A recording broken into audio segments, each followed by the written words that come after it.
You are listening to the Untold Italy Travel Podcast, and this is episode number 140.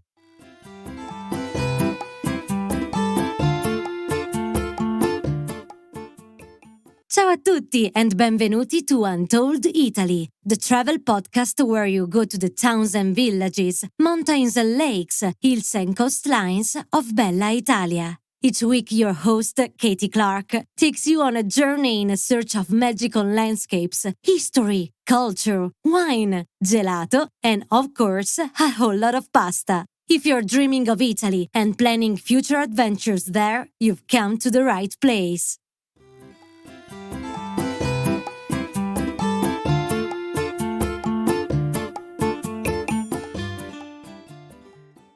Ciao friends, welcome to all our listeners. Those who have been with us for a very long time, you know who you are, especially our podcast amici, our special friends and supporters of the podcast, and of course those of you who are starting your journey with us and joining in on all the fun of exploring Italy, from its majestic and iconic cities to its lesser-known regions.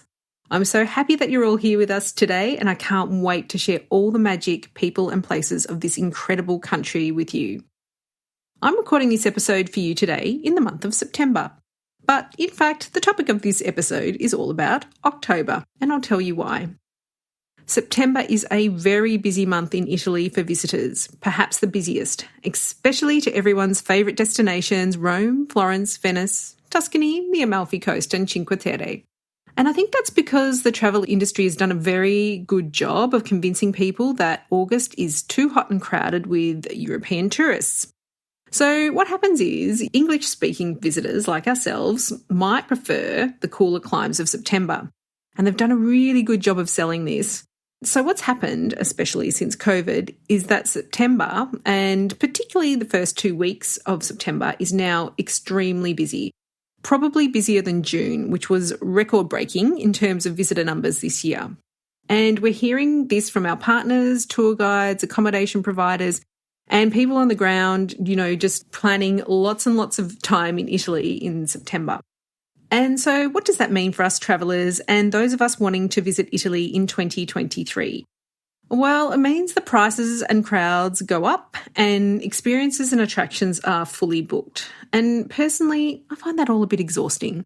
So today I'm going to tell you all about why I love visiting Italy in October and some of the great places to go if you do plan a trip then.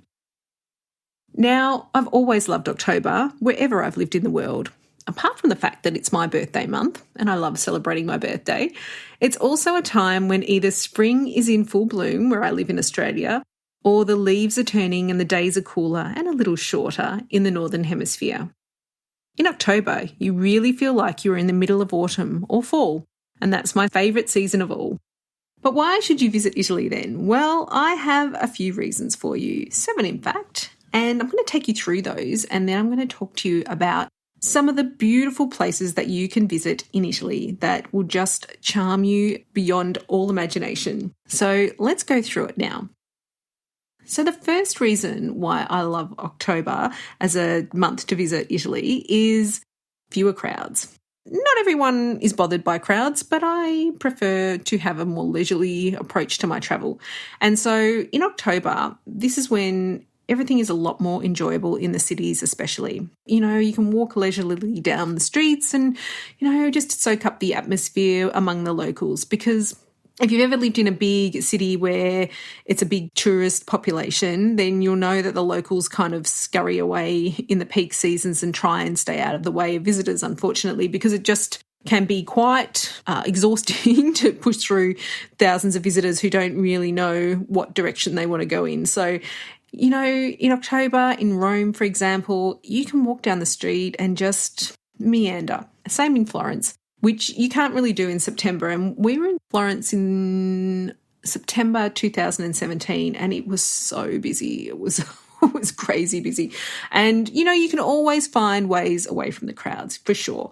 But in this case, I just prefer not to, frankly. And it's also, if you want to go to a restaurant or something that's really iconic, and we all know my favourite restaurant in Rome is Roscioli, it's almost impossible to get in September. I know, because I've tried, and I left my run too late. So that's another reason why you really need to have a think about the timing of your trip if you are not keen on crowds. And October is a really great time to avoid as many people as possible and also have some decent weather. You can also have a lot more flexibility when there's fewer crowds because it means you can pick and choose some of the activities and move some things around in your itinerary that you probably can't do in peak season. Like I mentioned, sometimes you just have to book in at a restaurant that you want to go to and just take the time that you're given when it's peak season, but you might be able to get in at last minute in October. So that's my first reason why Italy is a great time to visit in October.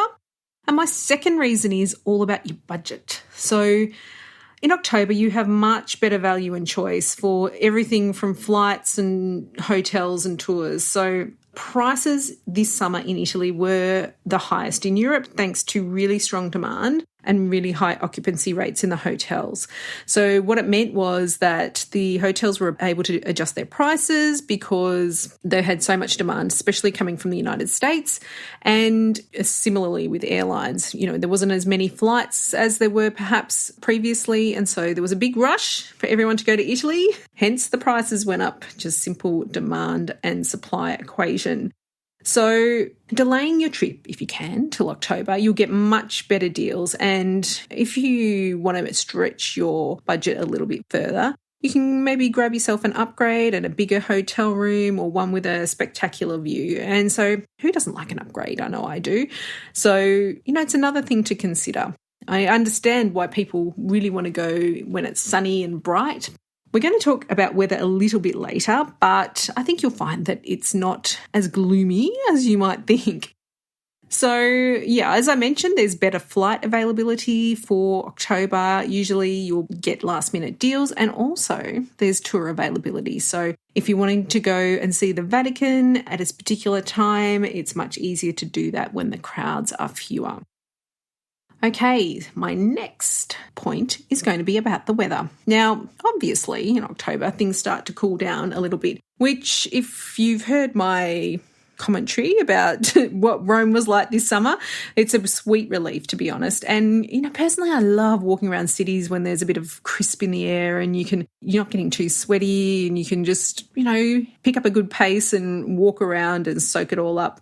And so October I find really great for exploring, and that's in the cities like Rome, Florence and Venice, but it's also great for exploring those areas where it's traditionally quite warm in the south, like Sicily and Puglia, and also the big sites which are quite exposed to open air, like the Colosseum and Appian Way in Rome.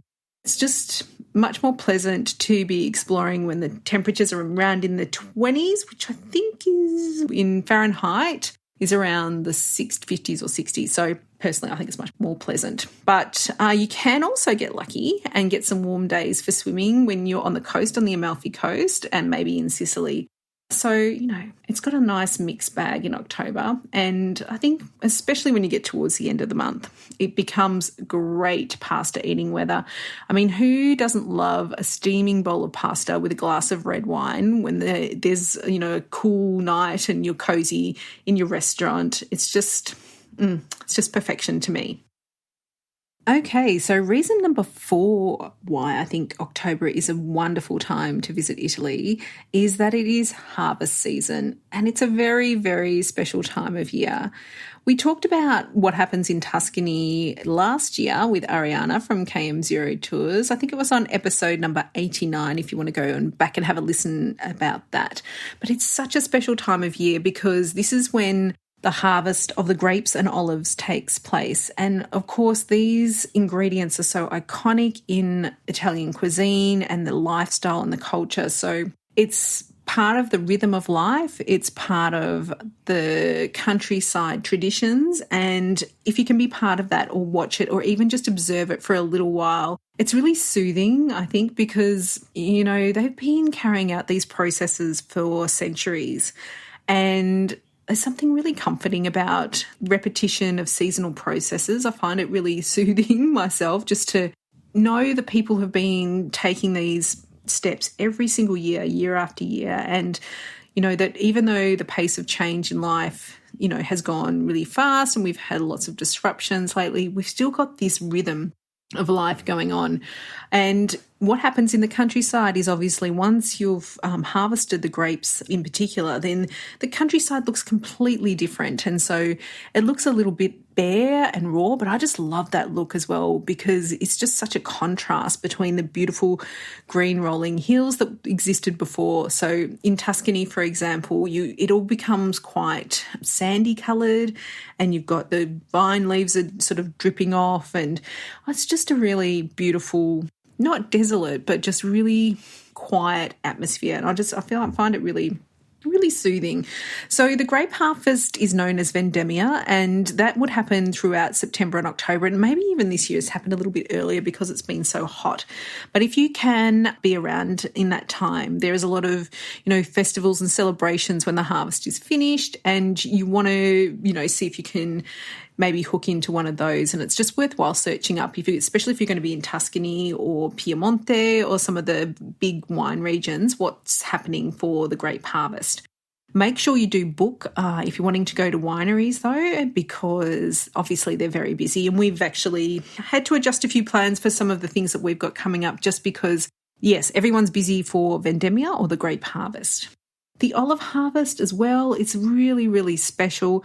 People have olive groves, little small plots, and then they can come to communal areas and press their own olives to get their olive oil that they will use for the coming year. I mean, like I said, this process has been going on for centuries, and it's a very community-orientated activity, and it's really nice. And if you've ever tasted freshly pressed olive oil, it's something that's quite unique and quite delicious, because as soon as it gets into the bottle, it's starting to lose a lot of the nutrients and the taste that comes from that very freshly pressed olive. Amazing. And what also happens at this time of year, and this is my fifth point, is the seasonal produce. If you listen to this podcast for a while, you'll know that we're really passionate about the seasonal changes in Italy and the way that the food culture is focused on the ingredients that are available at the time of year. So we're not bringing strawberries into winter because they simply don't grow in winter. We don't take chestnuts in summer because they're usually not available in summer, but they are starting to become available in October. And there's nothing quite like the smell of chestnuts roasting over the coals. And when you're walking around a little town, or even in Piazza Navona in Rome, they have chestnut roasting people that will sell you a bag of roasted chestnuts that you can munch on. And I just love this tradition. And, you can mark the time of year just by, what's appearing on your plate and in the streets. So, for example, we were in an Orvieto in late October, and we just hopped off the train and we walked up to the hill, and we're starting to walk through this town, and just at the city gates, just at this cobbled streets, there's a guy selling chestnuts, and it's just like that fragrant smell. And you just know that you're in Italy and it's October. It's a beautiful, beautiful feeling. The other ingredients that are available at this time of year, which are really delicious, and some of my favourite ingredients in the world, is porcini mushrooms, and also kind of related to mushrooms, but not really, is truffles. And it's big truffle season in autumn or fall, and especially in October, when you'll find in Piedmont, in the city of Alba, they have the iconic and extremely popular Alba White Truffle Festival, which is a really important food festival in Italy. So what you find in the restaurants all over Italy is these ingredients are celebrated and used, and special dishes are created. So it's the right time to try porcini mushrooms and truffles in risotto, over pasta, and just enjoy the delicious taste of something that's so fresh and straight out of the ground or off the tree. And it's not something that you can repeat at another season, because you're not going to get the same taste. Just like the olive oil, which is amazing when it's freshly pressed, you can get an incredible taste from truffles that are straight out of the ground. The sixth reason that I wanted to say that October is a brilliant time to visit Italy is that October is when Italians celebrate many of their sagre or food festivals. And of course, this is tied to the seasonal produce that's coming out of the ground or from the earth. And the sagre are You know, they're some of my favourite things to experience in Italy, and I won't stop talking about them. I'm very sorry if you're getting bored of it, but I won't, but if you've been listening for a while, because they are just incredible community events, and they're not put on for tourists. They're put on by the locals to celebrate the harvest of their particular local products and the things that they're very proud of, including their local dishes. So I briefly mentioned the White Truffle Fair in Piedmont, and that takes place in the town of Alba, and people come from all over the world to taste and buy these white truffles. It's just one of those iconic food festivals that if you're a dedicated foodie, you will know about, and you'll have it on your wish list of places to go. And so what happens in the town of Alba is that the streets are lined with little stalls, and people display on these beautiful displays on sort of like red or blue coloured plaid material, their special truffles, and they have them under cloches, and it's just a really amazing atmosphere. So from all around the world, restaurateurs will send buyers to buy truffles, and, you know, they'll be flown from New York to Tokyo and all the way around. But, you know, the thing about truffles, like we said about the olive oil, is it's best if it comes straight from the ground, and they don't travel so well. So if you want to try white truffle, then you're going to have to do it in Piedmont, and the best place to do it is at the Alba Truffle Fair, the White Truffle Fair in Alba in October. The other sagra that I wanted to mention is a Sagra della Castagna, and that's on the Amalfi Coast in a little town called Scala. And this is where, again, they celebrate the chestnut and everything amazing about the chestnut and their local dishes. And, you know, you don't really think of chestnuts on the Amalfi Coast, but in fact, the area of Campania is very famous for chestnuts, and there's many, many chestnut groves in that area, and they have some very delicious dishes, including pasta dishes that they create on these occasions. And it's a very special time of year down on the Amalfi Coast in October. In the food bowl of Italy, in Emilia-Romagna, where we met our beautiful friend Julia, who's been on the podcast many times, there is a very, very special event in October, the very start of October, which is called Mascotte.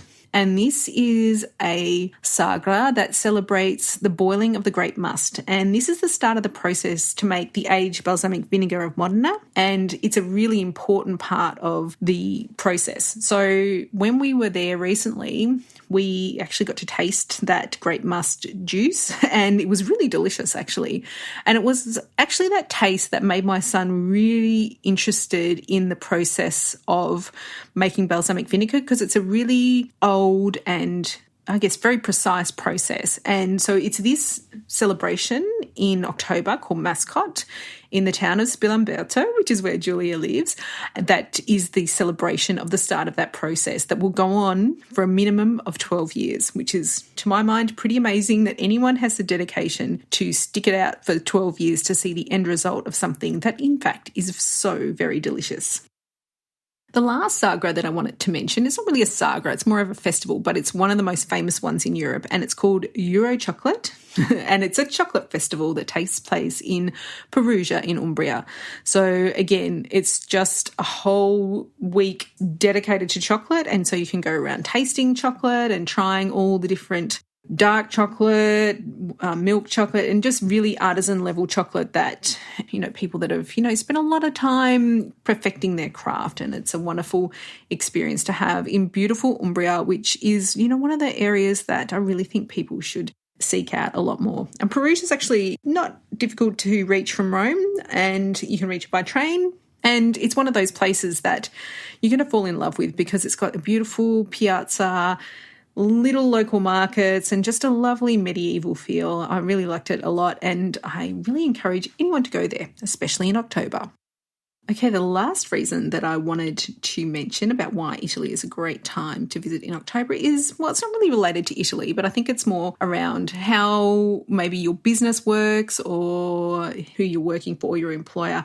But depending on your industry, you might find it easier to book leave at this time. And I know as a business owner and former manager that managing the rush for leave over summer is always a challenge, and October is generally light for leave taking. So it might be a good idea to get get your vacation time approved then. And you can take advantage of all these amazing reasons why October is such a great time to visit. So you've got the cheaper prices, the better value, seasonal food festivals, cooler temperatures, and the general harvest atmosphere. And I just want to mention that, up and down the country, the landscape's changing as well. So if you're someone that likes beautiful autumn or fall landscapes with changing leaves and all of that, I mean, this is what I love. And yeah, you can definitely get that. There's some stunning things, especially on the lakes. They're covered in trees that change colour, and it's just quite vibrant and exciting. And if that's the type of thing that you love, well, you should hot foot it over to Italy in October. So now I've given you the reasons why you should visit Italy in October. How about some of the favourite places that maybe you might like to try in October? Now, of course, the big cities are very, very popular because at this time of year, as it's getting cooler, there's a great time to visit museums and galleries. And so if you're a cultural person that loves soaking up all the art and the history and culture, then yes, definitely head to the big cities because it'll be much less busy and you'll be able to enjoy the art pieces in relative peace and quiet. However, and once again, this is the Untold Italy Travel Podcast, and we like teaching you about and telling you about some of our favourite places that are outside the obvious. And so here are some of the favourite places outside of the big tourist destinations that I'd love to tell you about that, you can really have an amazing sense of the country when you visit in autumn. So the first place I want to tell you about is Piemonte or Piedmont. And this is a northern region close to France, next to France, and also Switzerland. And it's probably our favourite destination in October thanks to the beautiful leaves changing on the lakes and the hills, the vendemmia or the grape harvest, and the White Truffle Festival in Alba. And we'll be heading to Piedmont in late October with a small group of food and wine-loving travellers on one of our small group tours to experience all this amazing region has to offer. And because you can really easily get to Turin, which is the capital of Piedmont, just in 1 hour from Milan, you can step into a whole nother world that's different from Lombardy, where Milan is, and you can just immerse yourself in the food and wine culture that they have in Piemonte. And it's just got such an amazing sort of luxurious feel. It's got a royal past, and it's a beautiful, beautiful region that is really unsung. And anyway, we want to show everyone this beautiful region, and we hope that, you could make the trip there in October. If you wanted to join us on our group tour, we have a few spots left on this trip. And if you wanted to join us, you could reach out to me at ciao@untolditaly.com, and I am happy to make a meeting with you and talk through it. You can do it on your own or you can do it as a tour, but definitely seek out Piemonte. It's a beautiful, beautiful region, and it comes into its own in October when all the food and wine delicacies that it's famous for come together. So we're talking Barolo wine, the white truffles over pasta, and it all tastes great together. Sicily is another area that is just a wonderful time to visit in early October in particular. And again, it's cooler there when it can get very, very hot down in Sicily. And it's, a much temperate environment to enjoy the scenery and outdoor activities like visiting the Valley of the Temples, which is an absolutely incredible archaeological site near Agrigento. And it's one of those places that, it's quite exposed to the elements. So you want to have, a little bit of sunshine, but not too hot in that Agrigento.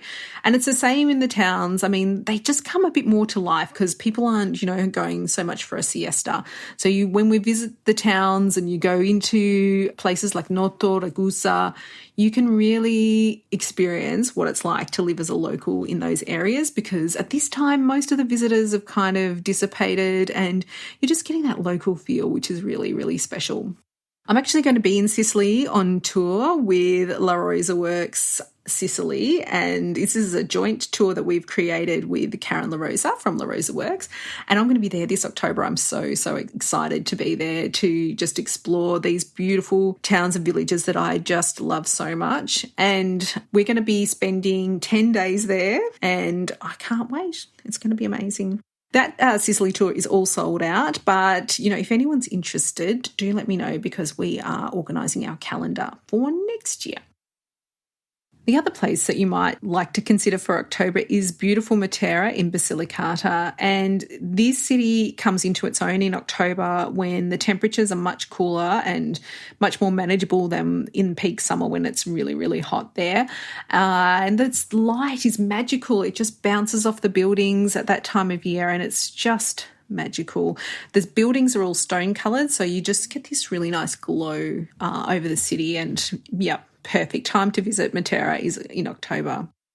Tuscany is another region that's just worth visiting in October. I mentioned before the changing landscape after Vendemmia, and they're just beautiful changes in how the foliage looks, and just there's a different pace.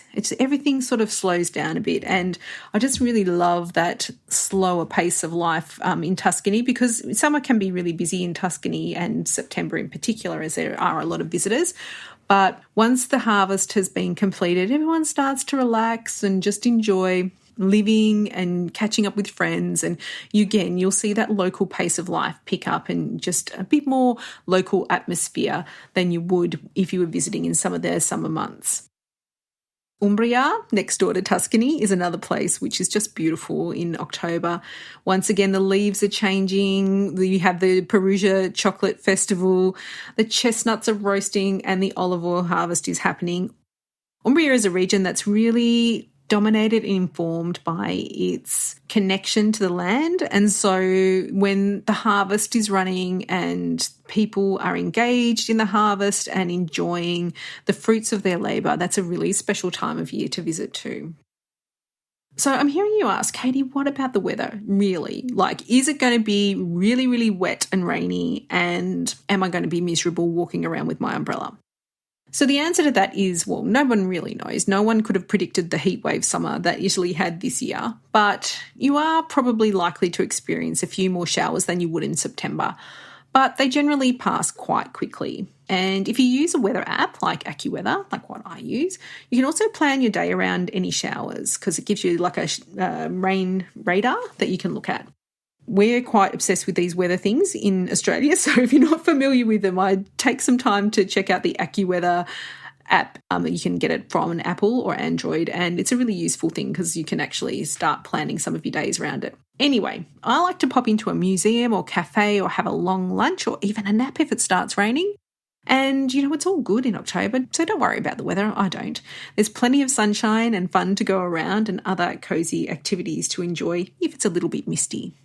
So I can't wait to visit Italy again this October and explore Sicily with our group tour. I am so excited to return to possibly my favourite city in the world, Ortigia, and soak up the beautiful atmosphere in the piazza and just enjoy the beautiful Duomo, the market, and all of the activities happening in spirit of October. We're planning several more group tour itineraries for October 2023 into Sicily, Puglia, and other regions I mentioned, plus some very special other secret places in Italy. So stay tuned on the podcast or let us know if you'd like to be informed of upcoming departures.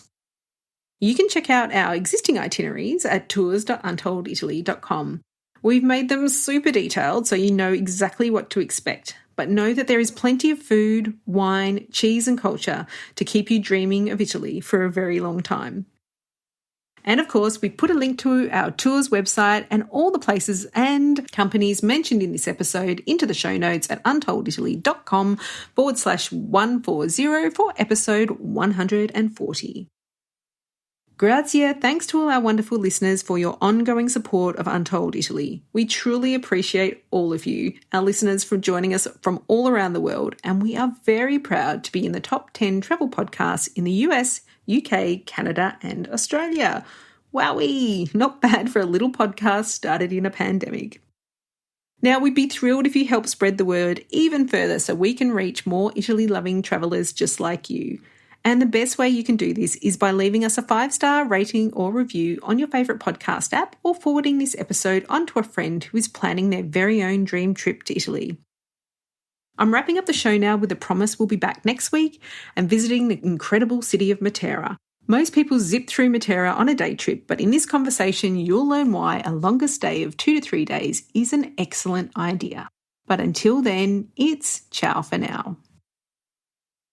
The Untold Italy podcast is an independent production. Podcast editing, audio production and website development by Mark Hatter, production assistance and content writing by the other Katie Clark. Yes, there are 2 of us. For more information about Untold Italy, please visit untolditaly.com.